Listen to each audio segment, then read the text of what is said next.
শুভ সকাল। সকাল বাজে এখন ৮টা। ঘুম থেকে উঠে জানলাগুলা খুলে দেই, কারণ আমরা যখন আগের বাসায় ৩ তলায় ছিলাম, আমি কখনো না জানলা আটকাইতাম না। জানলা আটকালে না আমার জানি কেমন দম বন্ধ লাগে। এই বাসায় আসার পরে হয় কি, আসরের সময় যে আমি জানলা আটকাই দিই আর কিন্তু খোলা হয় না। তো সকালবেলা যখনই আমি ঘুম থেকে উঠি, ওঠার সাথে সাথেই আমি দরজা জানলা খুলে দিই। আর এখন সবাই মানে আমরা বাংলাদেশের সবাই মানে আমরা একটা অনিশ্চয়তায় ভোগ করতেছি। যাই হোক, আল্লাহ যেভাবে রাখবে সেইভাবেই আমরা সন্তুষ্ট। আল্লাহ নিশ্চয়ই আমাদের ভালো কিছু করবে। তো গতকালকে তো ভূমিকম্প হয়েছিল, সেটা আপনাদের সাথে বললাম। তো সবার সাথে কথা বলছি, তো আমার দেওরের সাথে আমার কথা হয় নাই। ওরাই আবার ২-৩ বার আমার হাজব্যান্ড ফোন দিছিল, কিন্তু ও ফোন রিসিভ করেনি, কারণ ও অফিসে থাকে, কাজে ব্যস্ত থাকে, হয়তো শুনে নাই। কিন্তু রাত্রে এসে যখন দেখাইলো যে ওদের ঘরে এই অবস্থা হয়েছে, আমরা তো পুরাই অবাক হয়ে গেলাম। তো নিধির বাবাকে বললাম, চলো তুমি আর আমি যাই। নিধির বাবা আমাকে বলল যে আমি একটু কাজ আছে, আয়শা তুমি আমি একসাথে যাব। তা আমি বললাম ঠিক আছে চলো যাই, কালকে তো আর যাওয়া হয় নাই, তা আজকে যাই, দুজন মিলে দেখে আসি যে কী অবস্থা। তো সকালবেলা উঠে আবার নাস্তা বানাইলাম তাড়াহুড়ো করে, তাই ভাবলাম যে যাব ওই বাসায় আমার ভাসুর একটু দেখে আসি, কারণ ওদের বাসার অবস্থা খুবই খারাপ। ওদের বাসার বিল্ডিংয়ে নাকি উপরে ফাটন ধরছে আর কি, ফাইটা গেছে। যাই হোক, সবাই আমাদের জন্য দোয়া করবেন। এটা শুনে তো আমার খুবই মানে ভয় লাগতেছিল। তা আমি আবার বললাম যে চলো দুজন যেয়ে বলে আসি বাসা চেঞ্জ করতে, কারণ এই বাসা থাকা তো একটা রিস্ক, তাই না? আবার যদি আল্লাহ না করে ভূমিকম্প হয় তাহলে তো সমস্যা হবে। এখন বাসা বললেও তো পাওয়া যায় না যে বললাম আর ছেড়ে দিলাম। বাসা পাওয়া যে কষ্ট সেটা আমার মতো আর কেউ বুঝবে না। আমি এটা হারে হারে টের পাইছি। এবার বাসা খুঁজতে যে আমার যে কষ্ট হয়েছে আমি মানে বলার বাইরে। তারপরও যেহেতু এই অবস্থা হয়েছে, আমি তো বলবোই যে বাসাটা ছেড়ে দিলেই ভালো হয়। ভালো একটা বাসা দেখতে থাকুক আস্তে আস্তে, তারপরে বাসাটা ছেড়ে দিলেই আমি মনে করি ভালো। আমার এই বাসার সামনে ৪-৫টা কুকুর থাকে জানেন। আমি না একা বেরই হইতে পারি না। আমার পাশের ফ্ল্যাটের মহিলা সেই ভাবিটা আমাকে বলে যে আমি ৭ মাস ধরে এই বাসা আসি, আমি বের হইতে পারি না, আর আপনি ২ দিন ধরে বের হইতে পারবেন? তো কিছু করার নাই, আস্তে আস্তে আর কি বের হইতে হবে। আমার বাসায় যে আসে সেই বাসার ভিতরে আসতে পারে না। ওই আমার বড় যাওয়া আসছিল, তারপরে আমার এক খালাতো বোন আসছিল, ওরা কি করে বাইরে থেকে এসে চলে যায়। কুকুরে এত খারাপ, মানে একটা হইলে ২টা হইলে ঠিক ছিল, ৪-৫টা কুকুর কেউ এরকম বাড়ির সামনে রাখে? আর এই যে দেখেন সকালবেলা ঘুম থেকে উঠে ক্যারা এখানে মরে আছে। নিধির বাবাকে আবার বললাম ক্যারাটা ফেলে দাও, মানে প্রত্যেক দিন সকালে উঠলে ক্যারা চেল্লা এগুলা থাকবেই। আর কিছু করার নাই, দেখি কি আছে কপালে আল্লাহ। আর এখানে এই যে নাস্তাটা ভেজে নিচ্ছি। কড়াইটা আমার নষ্ট হয়ে গেছে, কড়াই কিনবো করে আর কি, কড়াই না সরি তাওয়াটা কিনবো করে আর কিনা হচ্ছে না। আসলে সংসারে জিনিসের চাহিদার কোনো শেষ নাই। আজকে দেখবেন এটা কিনলে কালকে আবার আরেকটা মনে হয় কি এটা একদম কিনাই লাগবে।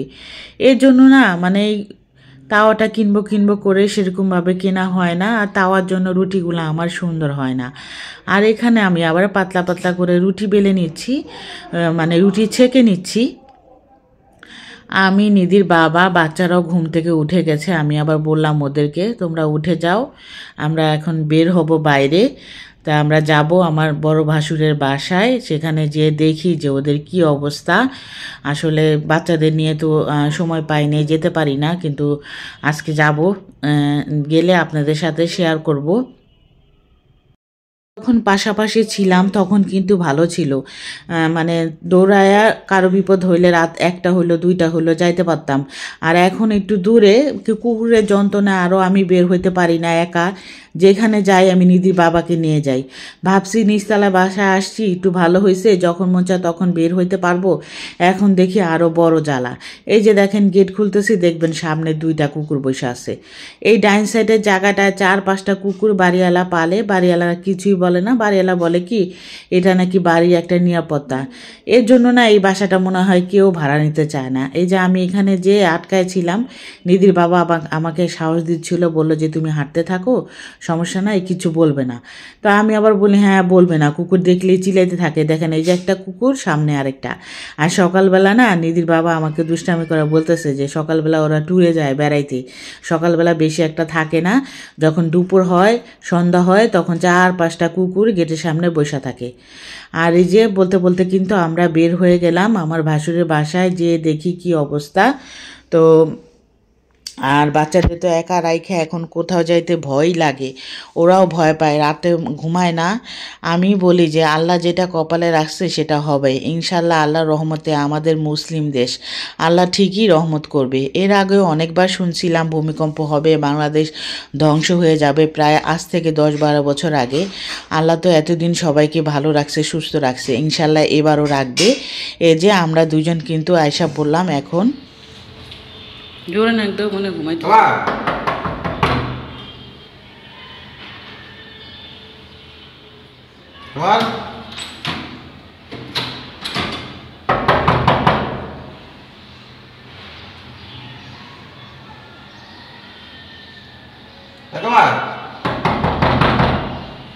কুকুরের জন্য বাইরে বের হইতে পারি না, 2 দিন ভূমিকম্প হয়েছে, পোলাপাইন তো আতঙ্কে আছে, সারা রাত জাগনা থাকি, পোলাপাইনে রেখে যে কোনো জায়গায় বাইরাবো। আর আমার দেবরে আমি ফোন দিই, আমার দেবর ফোন ধরে না, কারণ ও অফিসে থাকে, ব্যস্ত থাকে, হয়তো রিংটোন ওরকমভাবে শোনা যায় না, এই জন্য ফোন ধরে না। তো নিধির বাবা আমি বললাম, ও আবার ব্যস্ত থাকে, ও কললে ফোন দিছে অনেকবার, বলে যে ফোন ধরে না। তো সবাই তো মানে অবস্থা খারাপ, ভয় আতঙ্ক। আর যারা যারা ফোন দিচ্ছে, আমার ওই যে আরেক দেবর, তারপরে আমার ননাস, আমার ভাইরা, যারা যারা ফোন দিছে সবার সাথে কথা হয়েছে। তো তারপরে আবার রাত্রেবেলা আমার দেবর ফোন দিছে, দেখাইছিল যে ওদের ঘরে এরকম এরকম হয়েছে। তো আমি আবার যাবো, নিধির বাবা আবার ব্যস্ত থাকে, তো নিধির বাবা কেছে তুমি আর আমি একসাথে চলো যাই। তো এখন আবার গেলাম, যায় দেখি উনি বাসায় নাই। তো আমি আবার দারোয়ানকে বইলে আসলাম, যে আসলে বললেন যে আমরা আসছিলাম।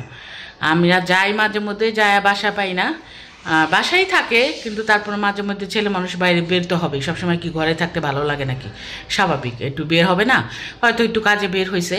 তো দেখি আসলে আবার কালকে যাবো না, আর যে কালকে যদি না যাই দেখি কবে যাই। শাশুড়ির বাসা থেকে আসলাম, উনি একটু বাইর হয়েছে মনে হয়, সারাদিন বাসায় একা একা থাকে তো স্বাভাবিক একটু বের হইলে ভালো লাগে। আমিও সবসময় বলি যে আপনি একটু বের হবে না, আসলে ঘরে থাকতে কতক্ষণ ভালো লাগে বলেন। আমরা মহিলা মানুষ, আমাদেরই কিন্তু মাঝে মধ্যে দম আটকায় আসে, বাইরে একটু বের হলে সবার সাথে কথা বললে মনটা একটু হালকা লাগে।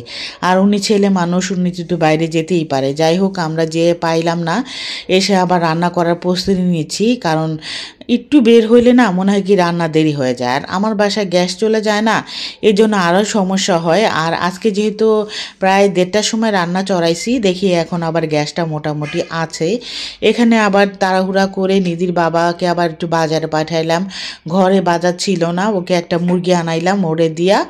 এখন আমি মুরগিটা কুটে ভালো করে ধুয়ে নিলাম, আর এখানে পেঁয়াজটা লাল করে তারপরে আদা রসুনের বাটা, জিরা গুঁড়া, ধনিয়ার গুঁড়া, হলুদের গুঁড়া, মরিচের গুঁড়া দিয়ে, আর দারচিনি, এলাচি আর লং, তেজপাতা এগুলো আগেই দিয়ে দিয়েছিলাম। এখন এগুলা দিয়ে ভালো করে কষায় নিব, তারপরে যখন তেলের উপরে উঠবে তখন আমি মুরগিগুলা দিয়ে দিব। আসলে পাশাপাশি থাকলে হয় কি অনেক সুবিধা হয়, পাশাপাশি অনেক বাসা খুঁজছি, আসলে পাই নাই। এখন দেখি আবার ওই সামনে কোনো বাসা পাই কি না। আসলে আমাদের এই এলাকায় ছাড়তে তো ভালো লাগে না, জন্ম হয়েছি এই এলাকায়, আর এই এলাকায় আমার মা বাবা ছিল, আমার ভাসুররা বলেন, দেবররা বলেন, আমার খালাতো বোনরা বলেন, খালারা বলেন, সবাই আশেপাশে থাকে। আমি কই যাব বলেন, আমাদের এইখানেই সব, আমার খালাতো ননাসরাও, তারপরে খালা শাশুড়িও সামনে থাকে, সবাই আমাদের আত্মীয় স্বজন আশেপাশে সবাই আর কি এখানেই থাকে। আমরা সবাই এখানেই থাকার চেষ্টা করি। যাই হোক, কথা বলতে বলতে আমার এখানে মুরগি রান্নাটা প্রায় হয়ে যাচ্ছে, কষাইতেছি ভালো করে। মুরগিটা কষানো হয়ে গেলে তারপরে পরিমাণ মতো ঝোল দিয়ে দিব। আর আমার ঘরে না মুরগি রান্না করলে ঝোল ছাড়া কেউ খাইতে চায় না, বিশেষ করে আমার 2 মেয়ে, তাদের আবার ঝোল তরকারি হলে ভালো লাগে। আর শুটকিও ভুনা করলে তারা খাবে না, আলু দিয়ে রান্না করলে তারপরে খায়। এখানে এই যে মুরগিটা আমি ভালো করে কষায় নিচ্ছি, আলুটা একটু সিদ্ধ হয়ে গেলে পরিমাণ মতো পানি দিয়ে তারপরে নামাই ফেলবো। ফেলবো। আর ভাবতেছি যে আজকে একটু ভাতের চালে খিচুড়ি রান্না করে ফেলি। নেহা আবার বলতেছিল যে আম্মু মুরগি যেহেতু রান্না করছো একটু খিচুড়ি রান্না করো। তো এখন আর কি করব, মেয়ের আবদার পূরণ তো করতেই হবে। আর এই যে আমি এখন আবার খিচুড়িও রান্না করার জন্য চালটা ভালো করে ধুয়ে নিলাম। পাশের চুলায় আবার খিচুড়িটাও চড়াই দেবো। আসলে দুই চুলায় রান্না করলে হয় কি তাড়াতাড়ি হয়ে যায়। আর একটু বাইরে গেছিলাম, দেখেন রান্নার দেরি হয়ে যায়, এই জন্য বাইরে আসলে বেরই হইতে চাই না, আর বেরই হইতে পারি না। সংসারে টুকিটাকি কাজ লেগেই থাকে, একটা কাজ করলে আরেকটা কাজ কেমন না জানি মানে অগোছানো থাকে, করতেই হয়। আর এই যে কথা বলতে বলতে হয়ে দেখেন আমার ভাতের চালের খিচুড়িটা এত মজা হয়েছিল। আমার চালটা কিন্তু অনেক চিকন, আর অনেক মজা হয়েছিল খিচুড়িটা। এত মজার খিচুড়ি আমি কিন্তু খাইতে পারবো না। কেন বলেন তো? মুসুরি ডালের খিচুড়ি খাওয়া আমার নিষেধ, এর জন্য আমি খাইতে পারবো না। আমি ওদের জন্য রান্না করলাম, ওরা সবাই খাবে। আর মামাকে বললাম আসতে, মামা আসবে না, মামা বাসায় রান্নাও করছে, বাসায় খাবে, কারণ বাসায় উনি অনেক বাজার করছে। এজন্য বলছে যে না আমি আসবো না, তোরাই খা।